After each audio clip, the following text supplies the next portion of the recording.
नमस्कार. चला आता आपण पाहणार आहोत पत्रलेखन.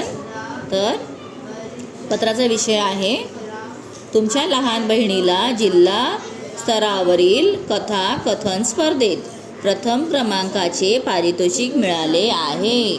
तर तुमच्या लहान बहिणीला काय झालेलं आहे? पारितोषिक मिळालेलं आहे, म्हणजे तिला अवॉर्ड मिळालेला आहे किंवा तिला सर्टिफिकेट मिळालेलं आहे. कशासाठी? कथा कथन. तर तिने जे स्टोरी टेलिंग केलेलं आहे त्यामध्ये तिला इथे मिळालेलं आहे आणि त्याबद्दल तिचे अभिनंदन करणारे पत्र लिहायचं आहे. तर हे कोणतं पत्र आहे? तर याला म्हणतात अनौपचारिक पत्र. जे आपण बहिणीला, भावाला, आई, वडील, काका, मामा यांना लिहितो, आपल्या नातेवाईकांना लिहितो, त्याला आपण म्हणायचं अनौपचारिक पत्र, इनफॉर्मल लेटर. ओके. चला आता दिनांक लिहायचा. त्याच्यानंतर चिरंजीव सोनल. आता इथे लहान आहे ना तुमच्यापेक्षा, म्हणून चिरंजीव म्हणायचं. अनेक आशीर्वाद. लहानांना आपण आशीर्वाद देतो आणि मोठ्यांचे आशीर्वाद घेतो, त्यांना सप्रेम नमस्कार म्हणतो. सोनल, आजचा दिवस खरोखर शुभ दिवस आहे. तुला कथाकथन जिल्हास्तरीय स्पर्धेत प्रथम क्रमांक मिळाला हे मला आईच्या पत्रातून समजले. त्यासाठी तुझे खास अभिनंदन व कौतुक. आईच्या पत्रातील ही बातमी वाचून तुला वाचनाचा कंटाळा होता, परंतु आईच्या सांगण्यावरून व आईने वाढदिवसाला दिलेल्या छान छान गोष्टीच्या पुस्तक संचांच्या भेटींचा तू चांगला उपयोग केलास. कथाकथनाचे कौशल्य आत्मसात करून आज पारितोषिकाच्या रूपाने आपले वर्चस्वही सिद्ध केले आहे. या यशाबद्दल तुझे अभिनंदन व कौतुक करावे तेवढे थोडेच आहे.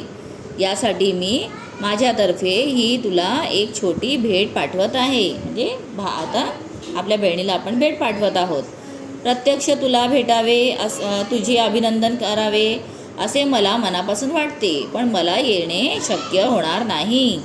प्रत्यक्ष भेटीत अधिक बोलू, म्हणजे आपण प्रत्यक्ष भेटीत म्हणजे जेव्हा भेटणार त्यावेळेला खूप बोलूया.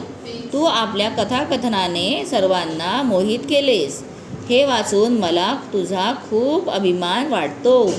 कथाकथनाची तयारी, तुझा अनुभव व अभ्यास या सर्वांबद्दल प्रत्यक्ष भेटीत बोलू. म्हणजे तू कसं केलंस, काय केलंस, कशी तयारी केली, हे सगळं पत्रातून नाही तर आपण भेटल्यावर बोलूया.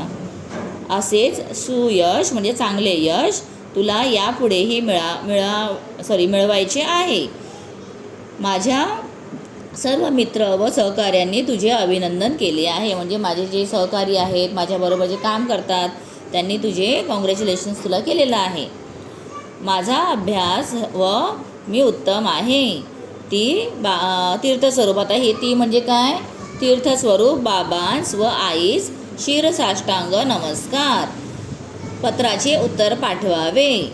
तुझाच दादा. बघ इथे तुम्ही जर नाव सांगितलं तर लिहू शकता. विद्यार्थी वसतिगृह. म्हणजे भाऊ कुठे राहतोय? या वसतिगृहात राहतो. म्हणजे तो कुठे गेलेला आहे? वसतिगृहाला आपण काय म्हणतो इंग्लिशमध्ये? Hostel. Sangam road, Satara. Email ID. मग आता इथे तुम्हाला ABC दिलेला आहे, म्हणून ABC किंवा abc@gmail.com अशा प्रकारे पूर्ण पत्रलेखन कंप्लीट करायचं आहे. ठीक आहे. आय होप तुम्हाला समजलेलं आहे, विषय पण कळलेला आहे. थँक्यू.